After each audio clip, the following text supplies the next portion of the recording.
I'm trying to convince people there is a method. There are reasons for stocks that go up. Coca-Cola, this is very magic. It's a very magic number. Easy to remember.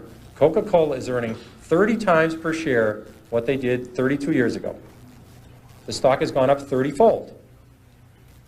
Bethlehem Steel is earning less than they did 30 years ago. The stock is half its price of 30 years ago. Stocks are not lottery tickets. There's a company behind every stock. If a company does well, the stock does well. It's not that complicated. People get too carried away. And first of all, they try and predict the stock market. That is a total waste of time. No one can predict the stock market. They try to predict interest rates. I mean, if anybody would predict interest rates right 3 times in a row, they'd be a billionaire. Considering there's not that many billionaires on the planet, it's very, I had logic, so I had a syllogism and studied these when I was at Boston College. There can't be that many people who can predict interest rates because there'd be lots of billionaires. And no one can predict the economy. A lot of people in this room were around in 1981 and 82 when we had a 20% prime rate with double-digit inflation, double-digit unemployment. I don't remember anybody telling me in 1981 about it. I didn't read, I studied all this stuff. I don't remember anybody telling me we're going to have the worst recession since the Depression.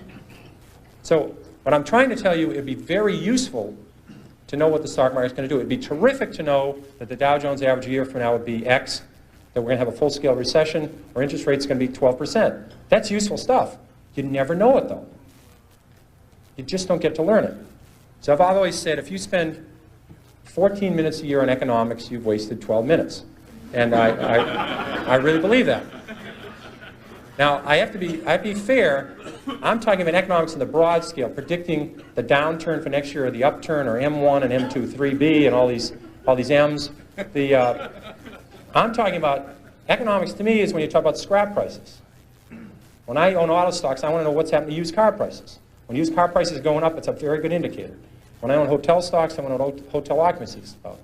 When I own chemical stocks, I want to know what's happening to the price of ethylene. These are facts. If aluminum inventories go down 5 straight months, that's relevant.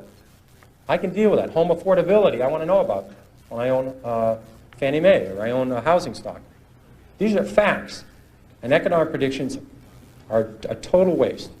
There are economic facts and there's economic predictions. And interest rates, Alan Greenspan's a very honest guy. He would tell you that he can't predict interest rates.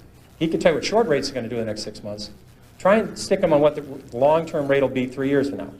He'll say, I don't have any idea. So how are you, the investor, supposed to predict interest rates if the head of the Federal Reserve can't do it? So I think that's, but you should study history, and history is the important thing you learn from. What you learn from history is the market goes down. It goes down a lot. The math is simple. There's been 93 years a century. This is easy to do. The market's had 50 declines of 10% or more. So 50 declines in 93 years.